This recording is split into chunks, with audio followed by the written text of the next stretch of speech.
நண்பர்கள் அனைவருக்கும் காலை மாலை மதிய வணக்கங்களை தெரிவித்துக் கொள்வது உங்கள் நண்பன் அருண். டைட்டிலே நீங்கள் பார்த்துருப்பீங்க, எஸ் பாஸ் இ பாஸ் தெரியும், அது என்ன ரிலீஸ் பாஸ் அப்படின்றது தான் வந்து டைட்டிலாகவே கொடுத்துருப்போம். நிறையா பேருக்கு இந்த ரிலீஸ் பாஸ்னால் என்ன அப்படிங்கிறது நிறையா பேருக்கு தெரியாது. அது அப்படின்னா என்ன, அது செய்யலாமா செய்யக்கூடாதா அப்படின்னு ஒரு பாஸ் உண்மையிலே இருக்கா அப்படின்றத இந்த வீடியோவில் டீட்டெயிலாக பார்ப்போம். ஆல்ரெடி நான் நிறையா வந்து கமெண்ட்ஸ் எல்லாத்துக்குமே வந்து நான் கரெக்டாக ரிப்ளை பண்ணிடுவேன்றது உங்களுக்கு தெரியும். ரெகுலராக ஃபாலோ பண்ணுறவங்களுக்கு தெரியும்.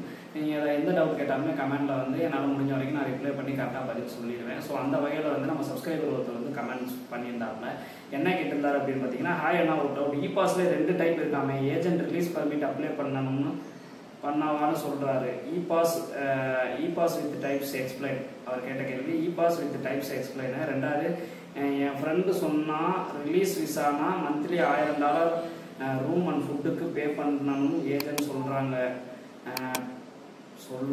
பிளேஸில். அடுத்தது 3வது, இது கேட்டு சொன்னாங்க அண்ணா, கைண்ட்லி ப்ளீஸ் இது கேட்டு சொல்லுங்கள் கைண்ட்லி ப்ளீஸ். ரிலீஸ் விசானா ஒன்றா ஜாப் தேடணுமா, ரிலீஸ் விசானா ஓனா ஜாப் தேடணுமா அப்படின்ற மாதிரி கேட்டிருக்காப்புல. ஸோ சிங்கப்பூரை பொறுத்த வரைக்கும் S pass, E pass, NTS permit, shipyard permit, marine permit, work permit, housemate permit, student visa, TEP pass, TW pass, இந்த பாஸ்கள் இருக்கிறது வந்து உண்மை. ஆனால் அந்த ரிலீஸ் பாஸ் அப்படின்றது ஒன்று கிடையவே கிடையாது. திரும்பவும் சொல்கிறேன், ரிலீஸ் பாஸ் ஒன்று அப்படின்றது கிடையவே கிடையாது. ஓகேங்களா? ரிலீஸ் பாஸ்னா என்ன அப்படின்னு கேட்டிங்கன்னா, அது வந்து இல்லீகலாக பண்ணுறது, அதாவது சிங்கப்பூரில் வந்து சட்டத்துக்கு புறம்பாக பண்ணுறது தான் இந்த ரிலீஸ் பாஸ் அப்படிங்கிற மாதிரி சொல்லுவாங்க. இது ரிலீஸ் பாஸ்ன்னு இவங்களாம் பேர் வச்சுக்கிட்டது. ஓகேங்களா? ஆனால் உண்மையிலே அப்படி ஒரு பாஸ் கிடையவே கிடையாது. அந்த பாஸில் வந்து ஒருத்தவங்க வந்து உங்களுக்கு ரெடி பண்ணி தர்றேன் அப்படின்னு சொல்கிறாங்க அப்படின்னா தயவு செய்து அந்த பாஸில் போகாதீங்க. ஏன்னு கேட்டிங்கன்னா, அது வந்து சிங்கப்பூர் சட்டப்படி இல்லீகல். உங்களை பிடிச்சாங்க அப்படின்னா வந்துட்டு உங்களை வந்து அரெஸ்ட் பண்ணி ஜெயிலில் போகிறது கூட வாய்ப்பு இருக்குது. ஏன்னா நீங்கள் தெரிஞ்சே போறீங்க, தெரிஞ்சே சிங்கப்பூரில் தப்பு பண்ணால் வந்து மிகப்பெரிய தண்டனை கிடைக்கிறதுக்கான வாய்ப்புகள் இருக்குது. ஸோ இதில் என்னென்ன பிரச்சனை வரும் அப்படின்றத சொல்கிறேன். ஃபர்ஸ்ட் ரிலீஸ் பாஸ்னால் என்னன்னு கேட்டிங்கன்னா, இப்போ வந்து நான் சிங்கப்பூரில் ஒரு கம்பெனி வச்சுருக்கேன்னு வச்சுக்கோங்களேன். என்னோட கம்பெனிக்கு நான் வேலைக்குன்ற மாதிரி எடுத்துக்கிட்டு ஆனால் என் கம்பெனியில் நான் வேலை கொடுக்குறது கிடையாது. நான் பணத்தை வாங்கிட்டு உங்களை விட்டுறது. நீங்கள் வந்துட்டு எங்கே வேணால் தங்கிக்கலாம், என்ன வேணால் பண்ணிக்கலாம். இந்த மாதிரி வந்து நிறையா பேர் வந்து ரிலீஸ் பாஸ் இருக்குன்ற மாதிரி சொல்கிறாங்க. ஒரு சில பேர் இல்லீகலாக சட்டவிரோதமாக இருக்கவும் தான் செய்கிறாங்க. இது வந்து சட்டப்படி குற்றம், பிடிச்சா எவ்வளோ பெரிய தண்டனை கிடைக்குன்றது அவங்களுக்கே தெரியும்.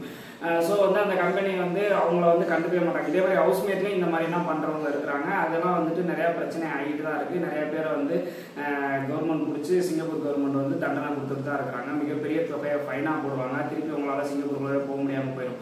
ஸோ இப்போ என் கம்பெனிக்கு நான் இப்போ சிங்கப்பூரில் ஒரு கம்பெனி வச்சுருக்கேன் அப்படின்னு வச்சுக்கோங்க. நான் ஒரு பெரிய தொகையை, அதாவது 1 லட்சம் 2 லட்சம் சிங்கப்பூரோட டாலர் பார்த்தீங்கன்னா $3000, $2000, $4000, $5000 இந்த மாதிரி வாங்கிக்கிட்டு என் கம்பெனியில் உங்களுக்கு வந்து வேலை வாங்கி தர்ற மாதிரி நான் MOMல அப்ளை பண்ணி உங்களுக்கு விசா எடுத்து கொடுத்துருவேன். அது என்ன விசாவாக வேணா இருக்கலாம், S pass, E pass, NTS permit, என்ன விசா வேணா நான் எடுத்து கொடுத்துருவேன். எடுத்து கொடுத்துட்டு உங்களை விட்டுறது.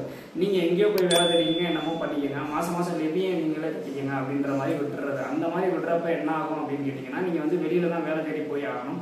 ஸோ இது வெளியில் போய் இல்லீகலாக வேலை தேடுறது, வேலை தேடி அங்கே வேலை பார்க்குறது. வேலை பார்த்தா உங்களுக்கு சம்பளம் கிடைக்கும். ஆனால் வந்து இது வந்து எவ்வளோ ரிஸ்க் அப்படின்னு கேட்டிங்கன்னா, உங்களை எந்த டைமில் வேணாலும் கேட்ச் பண்ணுறதுக்கான வாய்ப்புகள் இருக்குது. இது மாதிரி ஹவுஸ்மேட்டும் நிறைய பேர் பண்ணிட்டு தான் இருக்காங்க. இப்போ ஹவுஸ்மேட்லாம் அந்த மாதிரி பண்ணுறாங்க அப்படின்றப்ப டேரெக்டாக வந்து MOMல வந்து அந்த வீட்டுக்கே வந்து நேராக போய் திடீர்னு விசிட் பண்ணுவாங்க, என்கொயரி பண்ணுவாங்க, இந்த மாதிரிலாம் பண்ணுவாங்க. கம்பெனியில் இருந்தாலுமே சரி, திடீர்னு வந்து நீங்கள் ஒரு இடத்துல வேலை பார்த்துக்கிட்டு இருக்கீங்க அப்படின்னா ஆஃபீஸர்ஸ் வந்து இந்த மாதிரி உங்களோட பர்மிட்டை காமிங்க, அந்த மாதிரி நான் MOMல வரேன்னா உங்களோட ஐடி கார்டை காமிச்சிட்டு உங்களோட பர்மிட்டை காமிங்கம்மாங்க. அந்த பர்மிட்டில் வந்து நீங்கள் எந்த கம்பெனியில் வேலை பார்க்குறீங்களோ அந்த கம்பெனி நேம் இருக்கணும். இல்லை நீங்கள் சப்ளை கம்பெனிக்கு தான் வந்திருக்கீங்க அப்படின்னா சப்ளைக்கு வந்து உங்களை எடுத்துக்கிறதுக்கு உண்டான சப்ளை எடுத்துக்கான டாக்குமெண்ட்ஸ் இருக்கணும். அப்படி எதுவுமே இல்லாமல் நீங்கள் வேலை பார்க்குறீங்க அப்படின்னா அது இல்லீகலாக உங்களை இமீடியட்டாக வந்து உங்களை வந்து பேன் பண்ணி இந்தியாவுக்கு அனுப்புறதுக்கும் வாய்ப்பு இருக்குது. இல்லை அரெஸ்ட் பண்ணி தண்டனை கொடுக்கறதுக்கான வாய்ப்புகளும் இருக்குது. ஸோ அதனால் இந்த ரிலீஸ் பாஸ் அப்படிங்கிறது ஒன்றும் கிடையவே கிடையாது. தயவுசெய்து அதில் போகவே போகாதீங்க. யாராவது உங்களுக்கு ரிலீஸ் பாஸ் இருக்குன்னு சொன்னாங்கன்னா அந்த பாஸ் இல்லீகல், நான் போக மாட்டேன் அப்படின்ற மாதிரி தெளிவாக சொல்லியிருக்கேன். எனக்கு வந்து ப்ராப்பராக வந்து எனக்கு எஸ் பாஸோ இல்லை இ பாஸோ இல்லை என்டிஎஸ் வந்து ஏதாவது ஒரு பர்மிட் ப்ராப்பராக எடுத்து கொடுங்க. அந்த கம்பெனி நேமில் தான். சிங்கப்பூரை பொறுத்த வரைக்கும் முக்கியமான ரூல்ஸ் என்ன அப்படின்னு கேட்டிங்கன்னா, நீங்கள் வந்து எந்த கம்பெனியில் வேலை பார்க்குறீங்களோ அந்த கம்பெனிக்காக மட்டும்தான் ஒர்க் பண்ணணும். அந்த கம்பெனியில் வந்து உங்களோட பர்மிட்டில் வந்து அந்த கம்பெனியோட நேம் இருக்கும். இன்னொரு ரூல்ஸ் என்ன அப்படின்னு கேட்டிங்கன்னா, நீங்கள் என்ன ஒர்க்குக்காக வந்திருக்கீங்களோ அந்த கம்பெனியிலுமே நீங்கள் எல்லா வேலையும் பார்க்கக்கூடாது. ஒரு உதாரணத்துக்கு வந்துட்டு நீங்கள் வந்து இப்போ ஒரு ஜென்ரல் ஒர்க்காக போயிருக்கீங்க அப்படின்னா நீங்கள் ஜென்ரல் ஒர்க் மட்டும்தான் பார்க்கணும். நீங்கள் வந்து டிரைவ் பண்ணக்கூடாது, வண்டி ஓட்டக்கூடாது. உங்களோட லைசன்ஸே இருந்தாலும் நீங்கள் வண்டி ஓட்டக்கூடாது அப்படின்றது தான் சிங்கப்பூரோட ரூல்ஸ். அதே மாதிரி இப்போ டிரைவர் கம் ஒர்க்கர் அப்படின்னு அந்த பர்மிட்டில் இருந்தால் மட்டும்தான் நீங்கள் வண்டியும் ஓட்டலாம், ஒர்க்கும் பண்ணிக்கலாம். ஸோ இந்த மாதிரி வந்து ரூல்ஸ் சிங்கப்பூரில் இருக்குது. அப்படி இருக்கிறப்ப ஒரு கம்பெனிக்கு எடுத்துகிட்டு இன்னொரு கம்பெனியில் இது பண்ணுறது வந்து இந்த மாதிரி பிரச்சனை. இன்னொரு பிரச்சனை என்ன அப்படின்னு கேட்டிங்கன்னா, நீங்கள் ரிலீஸ் பாஸில் போகிறீங்கன்னு வச்சுக்கோங்களேன், நிறைய பேர் இந்த மாதிரி பண்ணுவாங்க. நிறைய பேர் நானும் பார்த்துருக்கேன். எப்படின்னா இப்போ ரிலீஸ் பாஸில் போகிறீங்கன்னு வச்சுக்கோங்களேன், என்ன பண்ணுவாங்க அப்படின்னு கேட்டிங்கன்னா, ஒரு 2 மாதம் 3 மாதம் உங்களோட பர்மிட்டை கரண்டில் வச்சுருப்பாங்க. அந்த நீங்கள் பணம் வாங்கியிருப்பீங்க பார்த்தீங்களா, ஒரு 2-3 மாதத்துக்கு எதுவுமே கண்டுக்க மாட்டாங்க. அதுக்கப்புறம் உங்கள்கிட்ட சொல்லாமல் உங்களோட பர்மிட்டே அவங்க கேன்சல் பண்ணி விடுறதுக்கான வாய்ப்புகளும் இருக்குது. நீங்கள் என்ன பர்மிட்டில் போயிருந்தாலும் அதை கேன்சல் பண்ணி விடுறதுக்கான வாய்ப்புகளும் இருக்குது. அப்படி கேன்சல் பண்ணி விட்டாங்கன்னா அது உங்களுக்கே தெரியாது. நீங்கள் எப்போயாவது செக் பண்ணால் தான் உங்களுக்கு தெரியும். ஸோ ரிலீஸ் பாஸில் போனால் நீங்கள் ஒவ்வொரு நாளையும் பயந்துக்கிட்டே தான் ஓட்டுற மாதிரி இருக்கும். ஸோ அதனால் அந்த நரக வேதனை உங்களுக்கு வேண்டாம். ப்ராப்பராக நீங்கள் பணம் கட்டி தான் போக போகிறீங்க அப்படின்ற பட்சத்தில் முறையாக விசா நிறையா வேலை வாய்ப்புகள் இருக்குது. சரியான முறையில் சரியான ஏஜென்ட்கிட்ட பணம் கட்டி முறையாக நல்லபடியாக என்ன கம்பெனி, என்ன வேலை, என்ன சம்பளம் அப்படின்ற மாதிரி தெளிவாக போய் நல்லா சம்பாதிச்சு நிம்மதியாக அங்கே இருக்கணும்.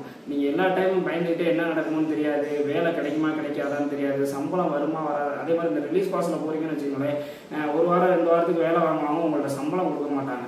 இப்போ நீங்கள் ப்ராப்பராக லீகலாக போயிருந்தீங்க அப்படின்னா நீங்கள் சம்பளம் வாங்குறதுக்கு நீங்கள் உங்களுக்கு கம்பெனி சம்பளம் தரல அப்படின்னா நீங்கள் MOMல போய் கம்ப்ளைண்ட் பண்ண முடியும். நீங்கள் வெளியில் வேலை பார்த்து இந்த மாதிரி வேறு கம்பெனியில் போய் வேலை பார்த்துருக்கீங்க அப்படின்னா அதுக்கெல்லாம் போய் MOMல உங்களால் கம்ப்ளைண்ட் பண்ண முடியாது. ஸோ இந்த மாதிரி பல பிரச்சனைகளை நீங்கள் ஃபேஸ் பண்ணுற மாதிரி இருக்கும்.